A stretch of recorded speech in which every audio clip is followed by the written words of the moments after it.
मेरे प्यारे देशवासियों, नमस्कार। मन की बात में एक बार फिर बात होगी देश की सफलताओं की, देशवासियों की उपलब्धियों की। पिछले कुछ हफ्तों में स्पोर्ट्स हो, साइंस हो या संस्कृति, बहुत कुछ ऐसा हुआ है जिस पर हर भारतवासी को गर्व है। अभी हाल ही में शुभांशु शुक्ला की अंतरिक्ष से वापसी को लेकर देश में बहुत चर्चा हुई। जैसे ही शुभांशु धरती पर सुरक्षित उतरे, लोग उछल पड़े। हर दिल में खुशी की लहर दौड़ गई। पूरा देश गर्व से भर गया। मुझे याद है, जब अगस्त 2023 में चंद्रयान-3 की सफल लैंडिंग हुई थी, तब देश में एक नया माहौल बना। साइंस को लेकर, स्पेस को लेकर बच्चों में एक नई जिज्ञासा भी जागी। अब छोटे छोटे बच्चे कहते हैं, हम भी स्पेस में जाएंगे, हम भी चांद पर उतरेंगे, स्पेस साइंटिस्ट बनेंगे।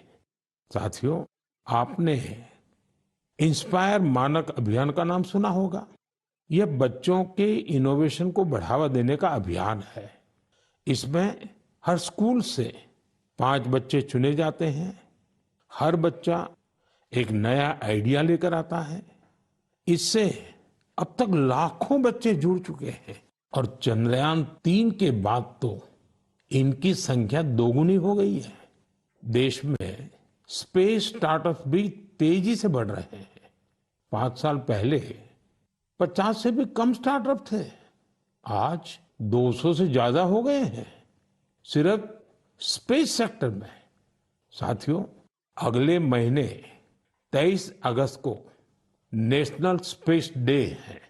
आप इसे कैसे मनाएंगे? कोई नया आइडिया है क्या? मुझे नमो ऐप पर जरूर मैसेज भेजिएगा। साथियों, 21वीं सदी के भारत में आज साइंस एक नई ऊर्जा के साथ आगे बढ़ रही है। कुछ दिन पहले हमारे छात्रों ने इंटरनेशनल केमिस्ट्री ओलंपियाड में मेडल जीते हैं। देवेश पंकज, संदीप कुची, देवव्रत प्रियदर्शी और उज्जवल केशरी, इन चारों ने भारत का नाम रोशन किया। मैथ्स की दुनिया में भी भारत ने अपनी पहचान को और मजबूत किया है। ऑस्ट्रेलिया में हुए इंटरनेशनल मैथमेटिकल ओलंपियाड में हमारे स्टूडेंट्स ने 3 गोल्ड, 2 सिल्वर और 1 ब्रॉन्ज मेडल हासिल किया है। साथियों, अगले महीने मुंबई में एस्ट्रोनॉमी और एस्ट्रोफिजिक्स ओलंपियाड होने जा रहा है। इसमें 60 से ज्यादा देशों के छात्र आएंगे, वैज्ञानिक भी आएंगे। यह अब तक का सबसे बड़ा ओलंपियाड होगा। एक तरह से देखें तो भारत अब ओलंपिक और ओलंपियाड दोनों के लिए आगे बढ़ रहा है। मेरे प्यारे देशवासियों, हम सभी को गर्व से भर देने वाली एक और खबर आई है यूनेस्को से। यूनेस्को ने 12 मराठा किलों को वर्ल्ड हेरिटेज साइट्स के रूप में मान्यता दी है। 11 किले महाराष्ट्र में, 1 किला तमिलनाडु में। हर किले से इतिहास का एक एक पन्ना जुड़ा है। हर पत्थर एक ऐतिहासिक घटना का गवाह है। सल्लेर का किला, जहां मुगलों की हार हुई, शिवनेरी, जहां छत्रपति शिवाजी महाराज का जन्म हुआ, किला ऐसा जिसे दुश्मन भेद न सके। खांदेरी का किला, समुद्र के बीच बना अद्भुत किला। दुश्मन उन्हें रोकना चाहते थे, लेकिन शिवाजी महाराज ने असंभव को संभव करके दिखा दिया। प्रतापगढ़ का किला, जहां अफजल खान पर जीत हुई, उस गाथा की गूंज आज भी किले की दीवारों में समाई है। विजय दुर्ग, जिसमें गुप्त सुरंगें थी, छत्रपति शिवाजी महाराज की दूरदर्शिता का प्रमाण इस किले में मिलता है। मैंने कुछ साल पहले रायगढ़ का दौरा किया था। छत्रपति शिवाजी महाराज की प्रतिमा के सामने नमन किया था। ये अनुभव जीवन भर मेरे साथ रहेगा। साथियों, देश के और हिस्सों में भी ऐसे ही अद्भुत किले हैं जिन्होंने आक्रमण झेले, खराब मौसम की मार झेली, लेकिन आत्मसम्मान को कभी भी झुकने नहीं दिया। राजस्थान का चित्तौड़गढ़ का किला, कुंभलगढ़ किला, रणथंभौर किला, आमेर किला, जैसलमेर का किला तो विश्व प्रसिद्ध है। कर्नाटका में गुलबर्गा का किला भी बहुत बड़ा है। चित्रदुर्ग के किले की विशालता भी आपको कौतूहल से भर देगी कि उस जमाने में किला बना कैसे होगा। साथियों, उत्तर प्रदेश के बांदा में है कालिंजर किला।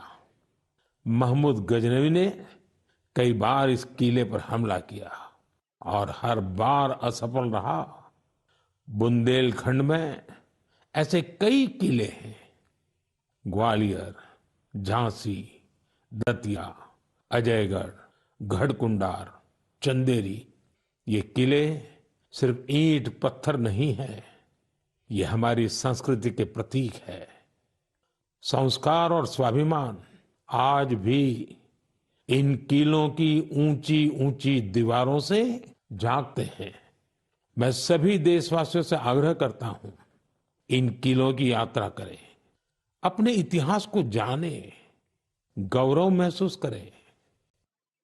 मेरे प्यारे देशवासियों, आप कल्पना कीजिए, बिल्कुल भोर का वक्त, बिहार का मुजफ्फरपुर शहर, तारीख है 11 अगस्त 1908।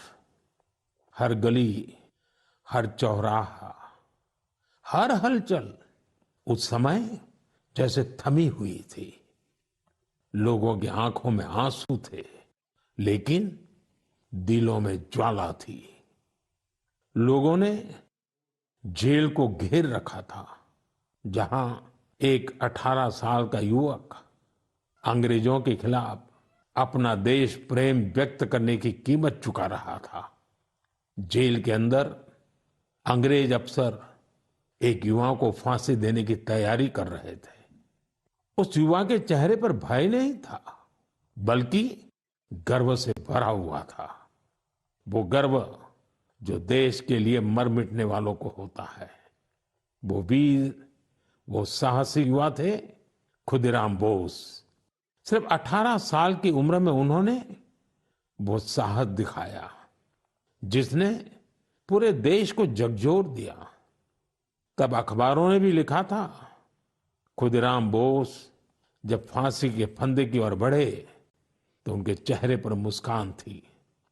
ऐसे ही अनगिनत बलिदानों के बाद, सदियों की तपस्या के बाद हमें आजादी मिली थी। देश के दीवानों ने अपने रक्त से आजादी के आंदोलन को सींचा था। साथियों, अगस्त का महीना इसीलिए तो क्रांति का महीना है। 1 अगस्त को लोकमान्य बाल गंगाधर तिलक की पुण्यतिथि होती है।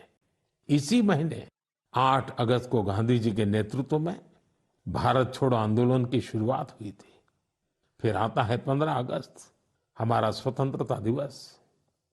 हम अपने स्वतंत्रता सेनानियों को याद करते हैं, उनसे प्रेरणा पाते हैं। लेकिन साथियों, हमारी आजादी के साथ देश के बंटवारे की टीस भी जुड़ी हुई है। इसलिए हम 14 अगस्त को विभाजन विभीषिका स्मृति दिवस के रूप में मनाते हैं।